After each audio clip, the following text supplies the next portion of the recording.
High friends, welcome back to my channel Rama's kitchen ওয়ার্ল্ডে তোমাদের সবাইকে স্বাগত। চলে এলাম প্রতিদিনের মতন আবারও একটা রেসিপি নিয়ে। তো ভাবছো তো এই রেসিপিটা কেমন দেখতে, এরকম কেন জল জল করছে, কিন্তু এরকম কিছুই নয়, খেতে কিন্তু দারুণ হয়েছিল। সর্ষে বাটা দিয়ে চিংড়ি মাছের রেসিপি। তো বন্ধুরা আমার সাথেই থাকুন আর দেখতে থাকুন আমি কিভাবে রান্নাটা করেছি।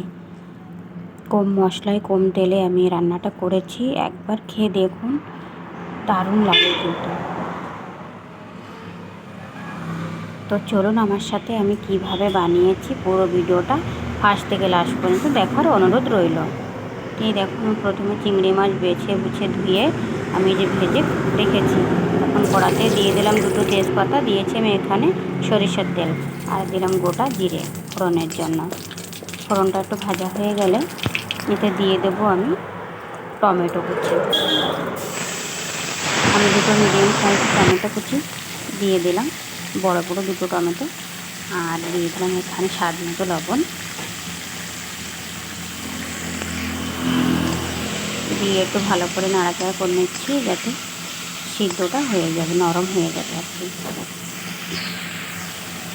এখন বন্ধুরা অনেকটাই নরম হয়ে গেছে। এখানে আমি সরিষা, কাঁচা লঙ্কা আর লবণ দিয়ে বেটে নিয়েছি, তো সেটাকে দিয়ে দিলাম।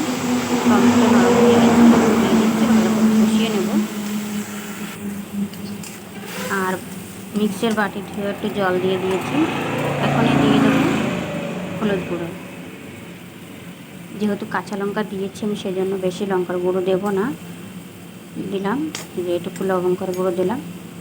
দিয়ে এখন ভালো করে মশলার সাথে মিশিয়ে নেব, সব ভালো করে একসাথে মিশিয়ে কষিয়ে নিতে হবে।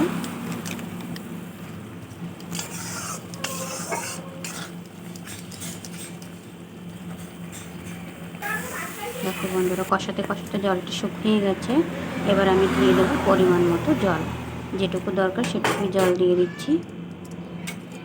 দিয়ে একটু ভালো করে ঝোলের সাথে একটু মিশিয়ে দেবো। ঝোলটাও ফুটে গেছে, এখানে চেরা কাঁচা লঙ্কা দিয়ে দিলাম, দিয়ে এখন দিয়ে দেবো আমি চিংড়ি মাছ ভাজাগুলো দিয়ে দেবো এখানে। বন্ধুরা দেখলেন তো, জাস্ট কয়েক মিনিটের সময় মানে আর কি লাগে রান্না করতে, বেশি সময় লাগে না, ঝট জলদি হয়ে যায় রেসিপিটা। তো যদি ভালো লেগে থাকে প্লিজ একটা লাইক করো, কমেন্ট করো, সাবস্ক্রাইব করে আমার পাশে থেকো, নতুন নতুন বন্ধুদের কাছে শেয়ার করে চ্যানেলটিকে সাবস্ক্রাইব করে রেখো। তো দেখো ফুটে এসেছে, এখন আমি একটু গরম মশলা দেব, দিয়ে দিলাম এখানে গরম মশলা, দিয়ে নাড়াচাড়া করে আমি এখন নামবো। তো হয়ে গেছে আজকের আমার রেসিপি, খেতে কিন্তু দুর্দান্ত স্বাদ হয়েছিল। তো চলো ভাত বেড়ে দেবো এখন। এই দেখো তরকারি দিয়ে দিয়েছি, ওখানে চিংড়ি মাছ ভাজা, সাদা ভাত। ভালো লাগে থাকলে লাইক কমেন্ট করুন, টাটা।